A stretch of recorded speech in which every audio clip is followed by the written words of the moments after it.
Hi, and welcome to How I Made It. My name is Alice Weightman. I'm the CEO of Hanson Search, an international headhunting business specialising in marketing and communications. Throughout my journey as a headhunter, I've met some really inspiring people. And like many of us, I've wondered, how did you get there? Well, this podcast will attempt to answer that very question. Hello, I'm here today with Jo-ann Robertson, partner and CEO of Ketchum London. Hello. Hi. Jo-ann, thanks so much indeed for doing this podcast with us today. You've had an extensive career in PR, politics, public affairs. So I'd love to know at the beginning, what was your driver? How did you actually get into the industry? Well, it was funny really because I actually started doing this type of job before I actually had a job. So what I mean by that is when I went to university, I got really involved in student politics from like day one. And so through that, I was an elected student officer. So I stood for election my first year, my second year, my third year. And in my third year, I stood to be student president, which is an elected sabbatical year where I actually got paid to be president of the student body, which was really exciting. And as part of that, I got involved in National Union of Students and really got into that whole campaigning side. So I was really involved in campaigning against tuition fees and the introduction of those. And I was a spokesperson for the student movement, so I was on telly quite a lot, particularly in Scotland. And so when I got to kind of the end of my university life, which was 5 years because I had a sabbatical year, I was like, I did what everyone did, is I've spent 5 years having an amazing time, and what am I going to do now? And one of my friends, a guy called Richard Baker, who'd been the president of NUS Scotland, he actually went on to be an MSP, he said to me, why don't you do public affairs? And I was like, well, what is that? And he's like, essentially what you've been doing for the last 5 years. And so I was really lucky because I was involved in the student movement. I had so many friends of friends who were already in the public affairs world. So they put me in contact with them and I started chatting to them about what does a role look like. I discovered this word called agency. What does an agency do? I mean, all these things that are now just part of everyday vernacular, it was all new then. And so I got my first job working for a really small consultancy that was called Communicate, and they were very much a London-based public affairs firm. So they did quite a lot of kind of local planning, stuff like that, and they had a couple of like bigger clients who did more national kind of Westminster stuff. But that's how I got my big break, and that was through a guy called Alex Flynn, who had been in NUS and was already working there. So you've obviously had a career in mainly agency, but big agency versus small agency. I often get asked that by individuals looking to start their career. Which direction and what would you recommend? I don't think it matters, to be honest. I think it's about how you use the experience is the critical thing. The great thing about working in a small agency at the very start of your career is, and the thing that I remember most, is there was only 7 or 8 people at any given time, and I was basically, to begin with, called the intern. But even as the intern, if the account director isn't in, because they're off on holiday for 2 weeks, there isn't another account director to cover it, or an account manager. Like, you are it. And so you get these like exposed periods of time where you have to step up and do more than you ever would necessarily in a big agency environment. And so that was really good learning ground for me. And I'm someone who like tries to take as much responsibility as possible. So once I'd had an opportunity to do something, I was never giving it back. So I just managed to keep accumulating, areas of responsibility for clients. But on the flip side, as I see young people coming into big agencies today, again, your attitude can get you so far. I think people underestimate the ability to put your hand up, to volunteer, to be out your comfort zone.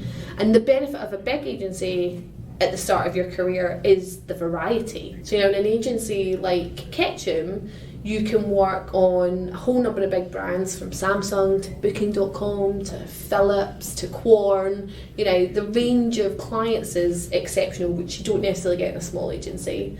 But also the kind of exposure to different parts of the business. So, you can work in consumer brand, experience that. You can work in corporate, you can work in healthcare, you can get experience in content creation, social, digital. Because of the vast breadth and depth, the opportunity to get really great experience across multiple touch points is huge. So I think there's pros and cons to both. There's definitely no wrong answer.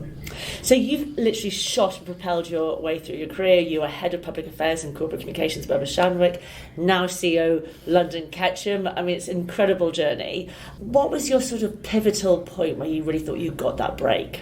I think there's two, maybe three things. I think one is my attitude has always been good.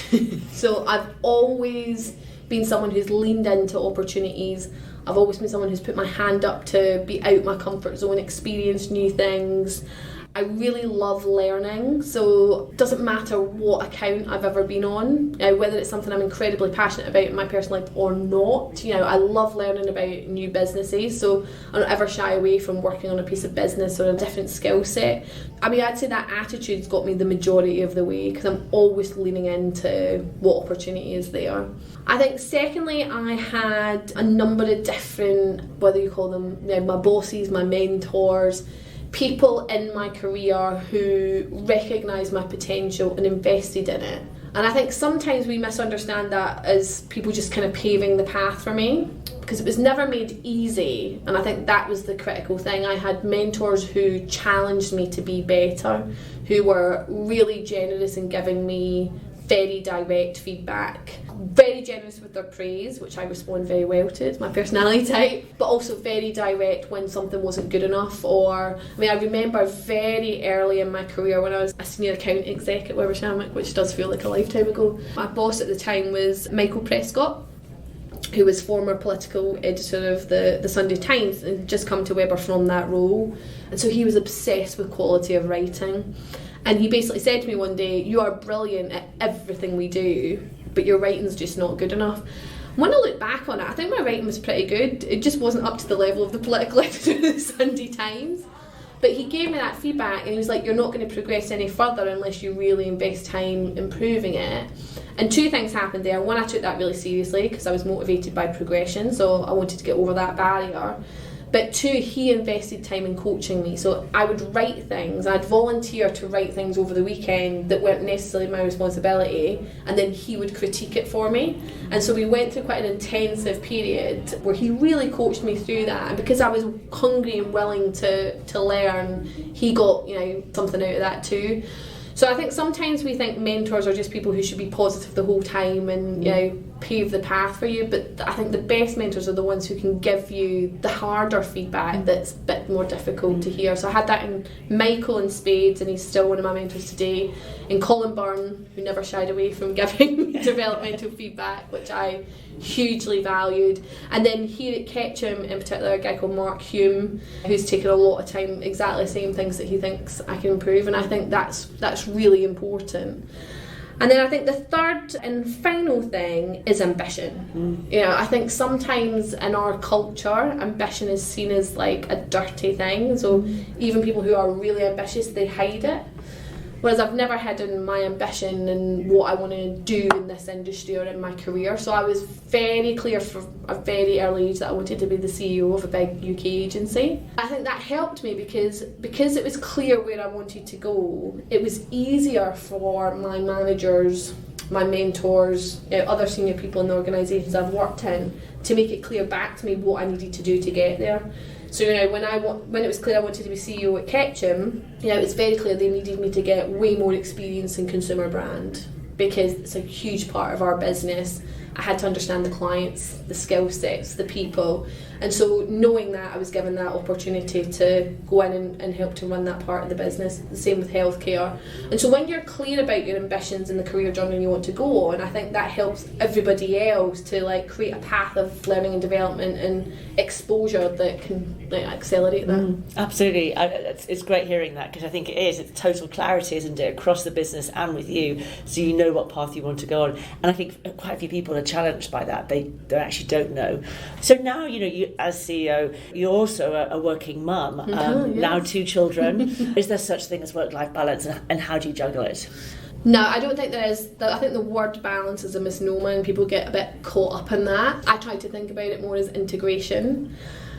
And I think, putting it out there, I think one of the things, again, that I'm really lucky in is that I actually love work. And I know a lot of people, when I say that, look at me as if I'm mad, but I genuinely look forward to coming to work, and I don't see it as work. I love what we do. I love the craft of communications. And now in my role as CEO, I love the combination of, I'm still very hands-on with a lot of clients. So I still get a lot of joy out of actually advising clients, creating campaigns for them. I love the people piece. I love now nurturing other careers, seeing people's career development, helping people to realise their own ambitions. And then I also love the financial piece, again, a bit that a lot of people shy away from. Working in a big holding company like Omnicom, the financial pressure to grow and deliver day in and day out is huge. I love having a financial target. I love going after it. I love trying to make the business more profitable. So there's nothing about the job that I don't like, which is, I think, it's a real privilege, therefore. So I don't see it as work. And it's been really interesting. Both times I've been on maternity leave, I've handled it quite differently to most people do. So, I've used, in the first 4 months I've been out, I've used all 10 of my keeping in touch days. I've pretty much been online most days, available to people to answer questions. And quite a lot of people have said to me, don't you find that really intrusive? And I'm like, no, because I love it. It's it's part of who I am. It drives joy and engagement for me.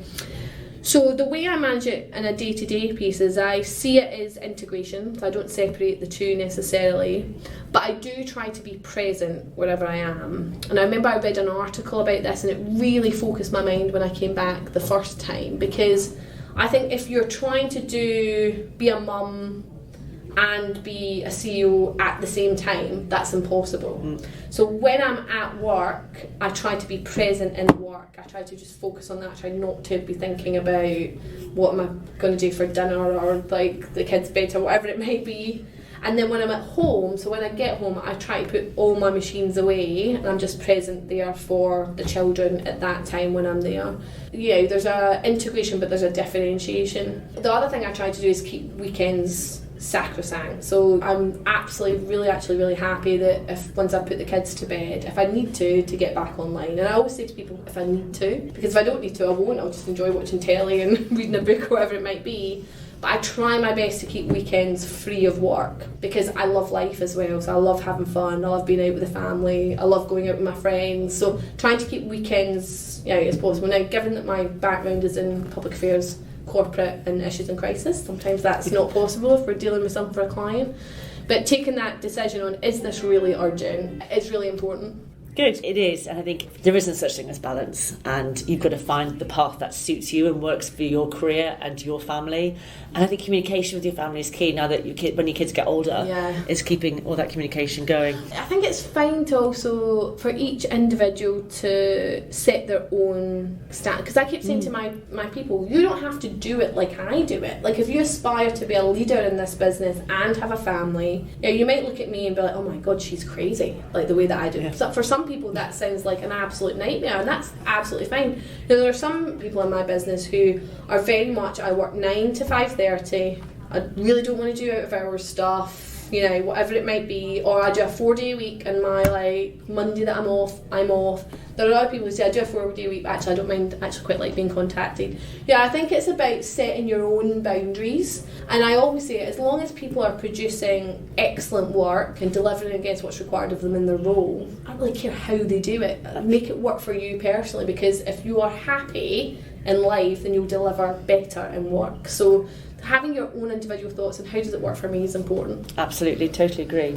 I think as an industry, the comms, public affairs, PR industry is definitely moving to a much more diverse workforce, but there's still a long way to go, and gender's only a part of diversity. What do you think businesses need to do to create greater diversity? Well, I think we need to stop talking about it and start actually being action focused. I mean, if I look at the conversation around diversity when I joined the industry almost 18 years ago to what it is today, almost nothing has changed. And you look at the statistics from the PRCA and almost nothing has changed. But we're a business that's in PR, so we like to talk about it endlessly, and I think we just need to take a moment and stop and say, how are we going to hold ourselves to account as an industry? And that's certainly the approach that we've taken here at Ketchum in London, in that over the past 2 years since I became CEO, we've moved to an action-focused roadmap. And so we've partnered with an organisation called Creative Equals, who have audited us, both in terms of our policies and practices, kind of the hard side, but also in terms of an anonymous survey of our staff, so the soft side. And actually we're one of only 3 agencies who passed first time with a bronze accreditation. And funnily, we're the only agency who passed because of what our staff said, because we had really crap policies and processes, which actually was an easier thing to hear, because it's quite easy to fix the policies and processes, and we've done that with their help over the last 8-9 months. With them, what we've put in place is a really clear roadmap. So that is everything from the work that we've been doing with BME PR Pros and with Taylor Bennett around racial diversity. We've done a lot of work with an organisation called Future Frontiers, which is about socio-economic diversity. We're doing some work at the minute with Ambitious about autism, which is about different types of neurodiversity within the business. We are a disability confident employer, so really looking to bring people from disabilities into the organisation. And now we're tracking it year on year, so we'll be audited again by Creative Ecos at the end of January to see what progress we have and haven't made, so that we can then do kind of our next 12-month roadmap. But it's not easy, and you have to consciously every day be on that journey and make sure that, especially when you're in an organisation like Ketchum in London where we've got over 200 people, you know, everybody has to play their role in that. And my leadership team all has to be on the same page as I am, and that being a priority for the business. But even once you've done that diversity bit and you're on that journey and that's a priority for the business, equally if not more important is the inclusive bit. So how are you building a culture of belonging and inclusivity as you bring diverse people in? Because when you're the first person with autism to come and work in the business, that's hard because there's nobody else like you. And so how do we make sure that each person that's the first or the second can see a culture of inclusivity where they can be themselves, where they don't have to conform to a certain way of behaving and a certain way of interacting in the business? And in an industry that has quite a lot of embedded ways from a behaviour, from a cultural point of view, that's the harder bit. That is the bit that's harder. It's really funny, some of the obvious things, but you know, one of the comments that Creative Ecos made when they did their original benchmarking was, they're like, all of your celebrations are around booze, like all of them. Yes. And I'm like, yeah, well, that's the same everywhere. And it's like, well, how do you change that? Like, how do you systematically start to change that in an inclusive way? Because we still have to have like booze at some things because some people really enjoy that, but actually it doesn't have to be every single way that we choose to celebrate as an agency is around that. Really obvious stuff, but really hard to systematically change. So action is the number one thing, and I think holding a mirror up and saying, you know, if the things that we're doing still aren't driving progress, and especially not rapid progress in these areas, then we need to do something else and we need to keep learning from that. Absolutely. There's been a lot of talk around the future of work and flexibility and creating much more flexible freelance style environments, much more agile. What's your thoughts on creating more flexibility whilst still keeping culture and positivity, especially in a world of comms where actually being together and having FaceTime is so important? So I think it's critical to make the space in which you collaboratively work a place that people want to be. Because we have what we call here smart working, which is essentially completely freedom of choice when it comes to where and when you work. And when we first introduced it, there was a lot of fear over exactly what you say. No one will ever be in the office. If they don't have to be there, they'll never be here. But alongside that, you create a working environment, spaces, team culture. I call it the vibe. Like when you walk into the office, there's a buzz, there's an energy that people want to be a part of. Because if they're not in the office, they might miss out on something like exciting and interesting that's happening. So it's a balance of the two things, but I fundamentally believe in total trust of our people, from entry level all the way through to myself, that I judge people on the outcomes that they create, not on whether or not they're sat at their desk on any given day. And so it helps to build a culture of really trust and respect. So the rule is you put your teams and your clients at the heart of the decisions you make. So if it makes more sense for you to be in the office because there's a working session, because the client's going to be here, whatever it might be, then you make that choice. Actually, if you need some, quiet time, and that quiet time is best at home because you're set up to work there, then that's your choice. And one of the things I've tried to really encourage is it's not a binary choice. It's not a, do I work at home or do I work in the office? Think about where you'll be stimulated. So if you're someone who would actually be stimulated by working outside, how do you make sure you're set up to be able to do that? If you're someone who are lucky to be right behind the tape, like if you want to go work in that big open space, go work there, make choices that really fuel what will bring the best out in you. And so I think the future is trust your people to make good. And if you don't trust your people, you're not hiring the right people, right? If you think your people are going to take the mick out of that type of policy, then hire different people. And if someone abuses it, then deal with that one person. Don't punish the whole 200 because one person's abusing it. And judge people on the outcomes they create, not time at a desk. Absolutely. I mean, I've seen the industry evolve so much since I first started headhunting in it sort of 17 years ago.